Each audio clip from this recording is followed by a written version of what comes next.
Theories of personality, ஆளுமை பற்றிய கோட்பாடுகள். அதில் ஃபஸ்ட்டு டைப் அப்ரோச், உடல்வாகு அணுகுமுறை என்கின்ற முறையில் அதில் முதலாவதாக த கிரேட் சைக்காலஜிஸ்டான ஹிப்போக்ராட்டஸ் அவருடைய வகைப்பாடு. அதே மாதிரி கேலன் என்பவரும் இந்த வகைப்பாட்டை தான் குறிப்பிட்டார் அப்படின்னு நாம் படிச்சிருப்போம். அப்போது ஹிப்போக்ராட்டஸ் அண்ட் கேலன் இவருடைய வகைப்பாடாக மொத்தம் 4 வகையாக பிரிச்சிருப்பாங்க.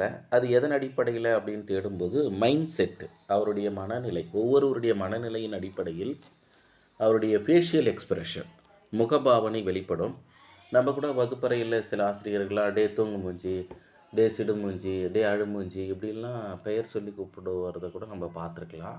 இல்லை மாணவர்களுக்கிடையே கூட மாற்றி மாற்றி டே தூங்கு மூஞ்சி, டே அழு மூஞ்சி அப்படின்னு கூட பேசிக்குவாங்க, நீங்கள் கவனிச்சிருக்கலாம். இல்லைன்னா சமுதாயத்தில் கூட உறவுக்காரங்க இல்லை உறவு அல்லாதவர்கள் வந்து ஃபேஷியல் எக்ஸ்ப்ரெஷனை பார்த்துட்டு அவன் எப்போதும் சிடுமூஞ்சிக்காரன், இவன் எப்போதும் அழுமூஞ்சிக்காரன், இப்படிலாம் தூங்கு மூஞ்சி இவன் அப்படின்லாம் கேள்விப்பட்டிருப்போம். அப்போ அதை ஹிப்போக்ராட்டஸ் 4 அது ஏன் ஏற்படுது அப்படின்னு சொல்லிட்டு பார்க்கும்போது, ஒவ்வொருடைய உடலில் திரவம் இருக்குது. அந்த திரவம் எந்த திரவம் அதிக அளவு ஆதிக்கம் செலுத்துகிறதோ, அதான் என்ன படிச்சிருக்கோம்னா டாமினன்ஸ் ஆஃப் ஃப்ளூயிட், எந்த திரவம்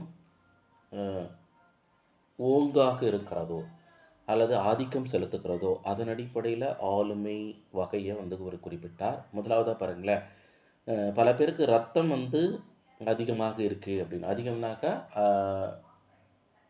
ரத்தத்தினுடைய ஆதிக்கம் அதிகமாக இருக்கும். அவங்களுடைய ஆளுமை என்னென்னா சாங்குயின், தமிழில் என்ன சொல்லுவோம்னா சிறிமுகத்தான். பெரும்பாலும் நம்ம டெட்டு பிஜிடிஆர்பியில் கம்பல்சரி கொஷின் கேட்குறாங்க.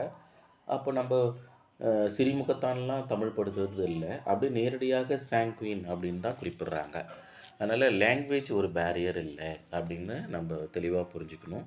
அடுத்ததாக இவருடைய குணாதிசயங்கள், இந்த சிறிமுகத்தானுன்னு சொல்கிறோமில்ல, இவருடைய குணாதிசயம் என்னவாக இருக்கும்னாக்கா நம்ம ++ன்னு போட்டிருக்கோம் எளிமையாக புரிஞ்சுக்கிறதுக்காக. அப்படின்னா என்னென்னா பாடிலி அஸ் வெல் அஸ் த எமோஷ்னலி ஸ்ட்ராங்காக இருப்பாங்க.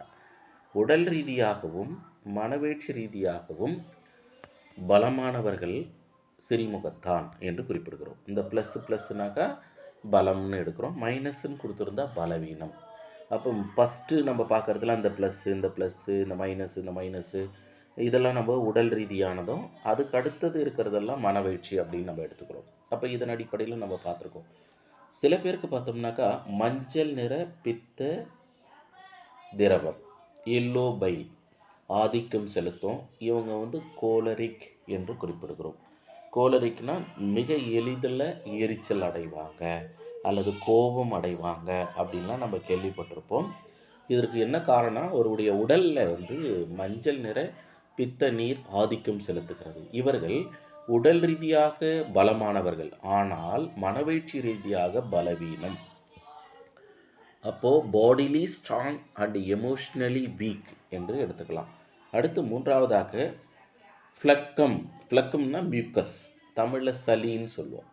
சில பேருக்கு உடல் திரவத்தில் சளி அதிக அளவு ஆதிக்கம் செலுத்தும்.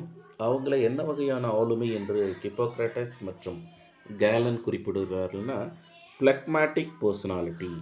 அப்போ பிளக்மேட்டிக் பர்சனாலிட்டி அப்படின்னு பார்க்கும்போது தூங்கு மூஞ்சின்னு நம்ம அழைப்போம்.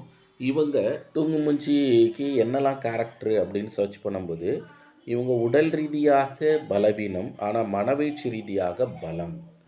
Bodily week, emotionally strong. அடுத்ததாக பிளாக் பைல் அப்படின்னு சொல்கிறோம். அப்போ பிளாக் பைல் பார்க்கும்போது கருப்பு நிற பித்த திரவம் ஆதிக்கம் செலுத்துகிறது. இவங்க மேலன்கோலிக் என்று குறிப்பிடுவோம். எப்பொழுதும் இவங்க அழுமூஞ்சி அப்படின்னு கேள்விப்பட்டிருப்போம்.